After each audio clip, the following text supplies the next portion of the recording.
Fin education with संतोष में आइए हम अपना निफ्टी के एनालिसिस कर लेते हैं कि मैक्रो और माइक्रो लेवल पे निफ्टी पे क्या प्रभाव हुआ है राष्ट्रीय और अंतर्राष्ट्रीय खबरों का।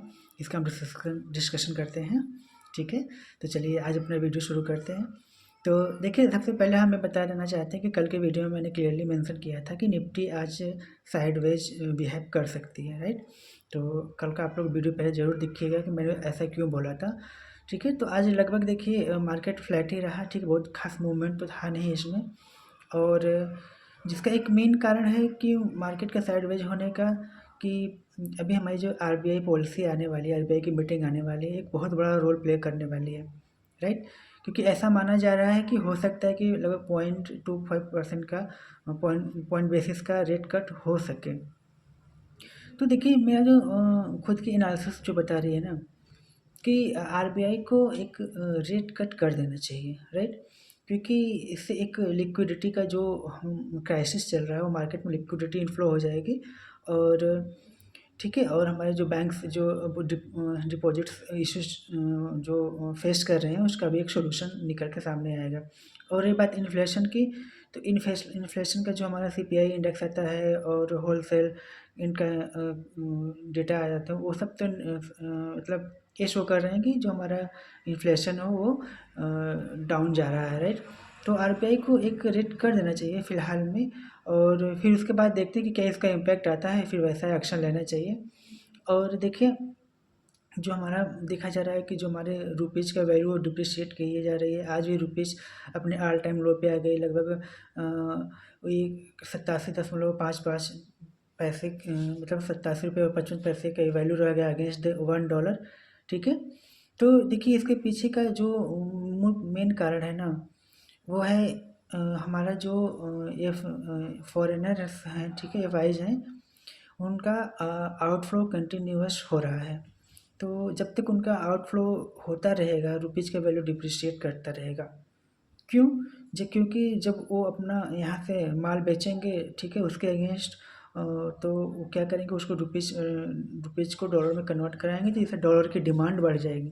जब डॉलर की डिमांड बढ़ जाएगी तो उसके जगह, जैसे मान लीजिए हमको डॉलर खरीदना है, तो हम क्या करेंगे, हम बोलेंगे कि 85 रुपये ले लो और $1 दे दो।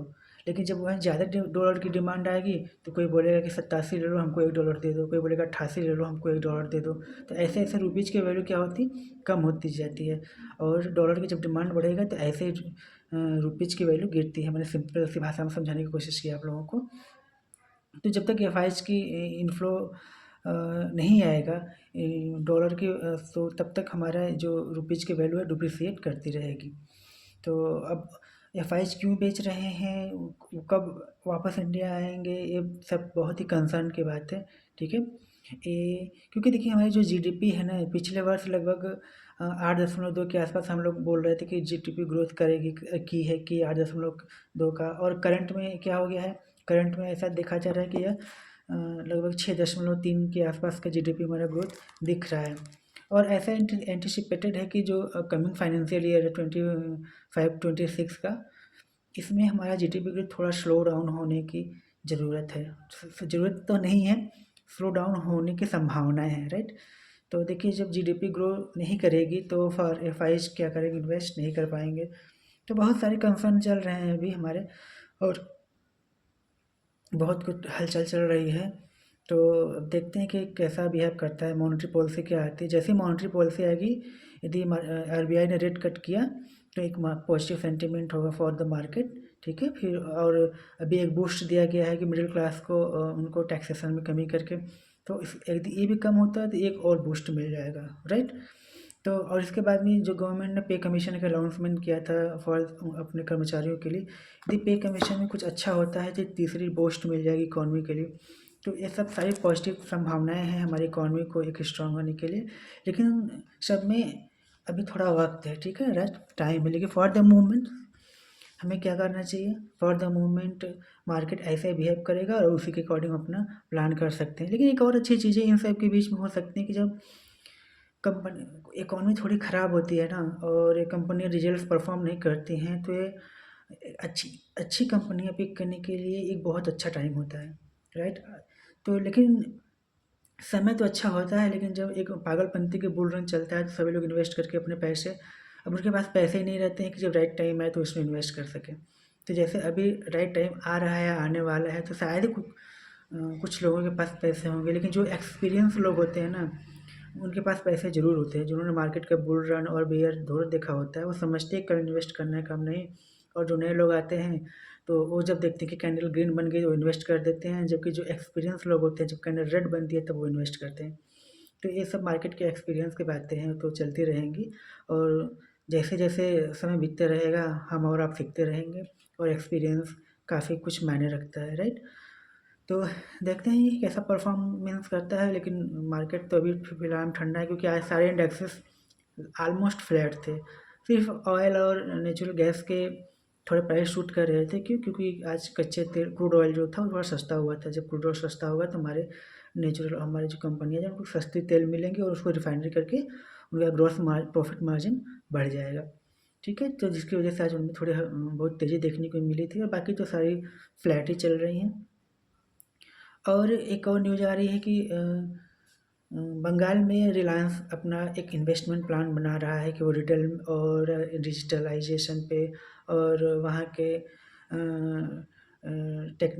मतलब इंफॉर्मेशन टेक्नोलॉजी ये सब सेक्टर्स में इन्वेस्ट करेगा।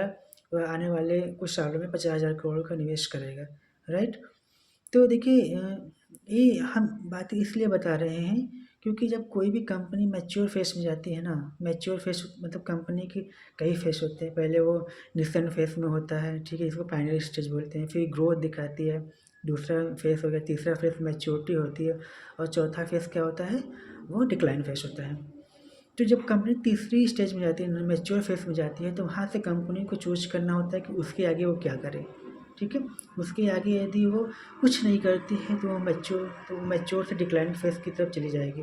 ठीक है, लेकिन इसके बाद वो कोई री इनोवेशन करती है तो फिर से उसका एक नया ग्रोथ शुरू हो जाता है। तो रिलायंस देखिए, रिलायंस जैसी कंपनी एकदम मैच्योर फेस में है, और ये एक री इनोवेशन करने की कोशिश कर रहा है। जैसे जियो डिजिटलाइजेशन करके रिटेल सेक्टर में जाके डिफरेंट इंडस्ट्री में वो अपना इनोवेशन कर रही है। तो यहाँ से इस कंपनी की एक अच्छी ग्रोथ हमको देखने को मिल सकती है। जिसका एक अच्छा उदाहरण है कि कंपनी रिनोवेशन कर रही है, वो है कि बंगाल में वो 50,000 करोड़ का इन्वेस्टमेंट करे। जो कंपनी का एक विजन होना चाहिए, राइट। जैसे कि अभी हमने एक स्टॉक देखा था IRFC का, जिसमें वो उनके प्रमोटर्स ये बोल रहे हैं कि हमने जो हमारा पिछले कुछ सालों का टॉप लाइन ग्रोथ है उसी को हम मेंटेन करके चल रहे हैं, यही हमारी सबसे बड़ी अचीवमेंट है। तो मेरे एज पर माई एनालिसिस ये अच्छी बात नहीं है। कंपनी का एक विजन होना चाहिए कि हम ये करेंगे, इसके बाद ये करेंगे, इसके बाद हम ये करेंगे। तो लेकिन एक अच्छी बात वो है कि अब शायद वो भी अब IRFC मतलब इंडियन रेलवे को छोड़ के वो आउट ऑफ द रेलवे भी वो अपना कुछ प्लान कर रहे हैं अपने बिजनेस को ग्रो करने के लिए। तो IRFC को कुछ करना ही पड़ेगा, नहीं तो फिर क्या हो जाएगी, वो मैच्योर फेज से फिर वो क्या हो जाएगी, डिक्लाइन फेज की तरफ चली जाएगी, राइट।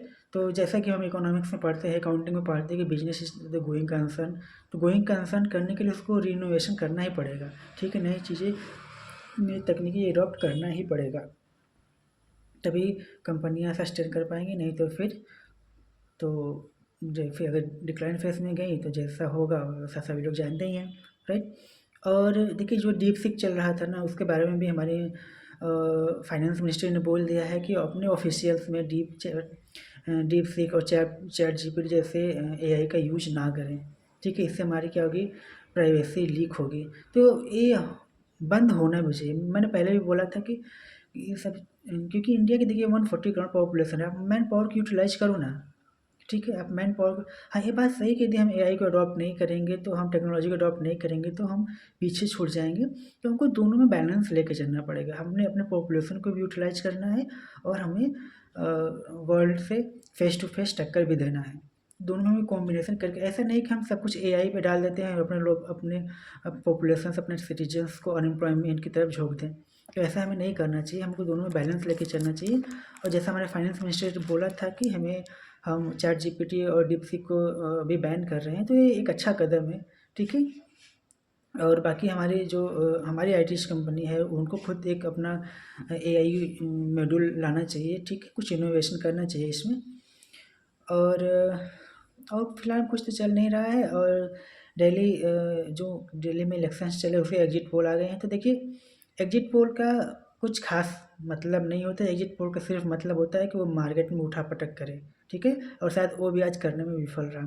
तो एग्जिट पोल का कोई मतलब नहीं होता, फाइनल रिजल्ट आए उसे थोड़ा बहुत वैसे भी स्टेट इलेक्शन से तो इससे हमारे मार्केट कुछ फ़र्क पड़ना नहीं चाहिए, राइट?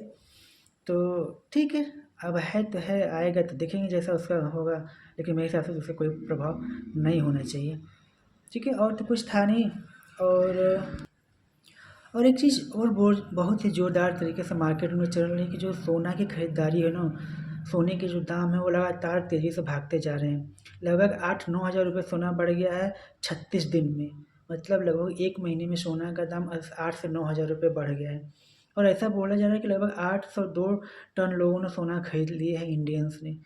तो देखिए, जब भी इकॉनमी स्लो डाउन में जाती है, रुपीज़ की वैल्यू गिरती है, ठीक है? तो तब सोने का दाम बढ़ता ही बढ़ता है, क्योंकि वो एक सेफ एसेट्स माना जाता है। तो जब भी इकॉनमी के अगेंस्ट चलता है, अगर इकॉनमी ठीक-ठाक चलेगी तो सोना अच्छा परफ़ॉर्म नहीं करेगा। अगर सोना परफ़ॉर्म अच्छा कर रहा है, इसका मतलब कि हमारी इकॉनमी में कहीं न कहीं प्रॉब्लम ज़रूर है, तो उसको हमें समझना पड़ेगा। ठीक है? यहीं तक रखते हैं, फिर मिलते हैं कल अपने एक फिर इसी टॉपिक पे, फिर एजुकेशन विद संतोष में। तब तक के लिए चलिए, थैंक यू, और वीडियो को लाइक ज़रूर कर दीजिएगा।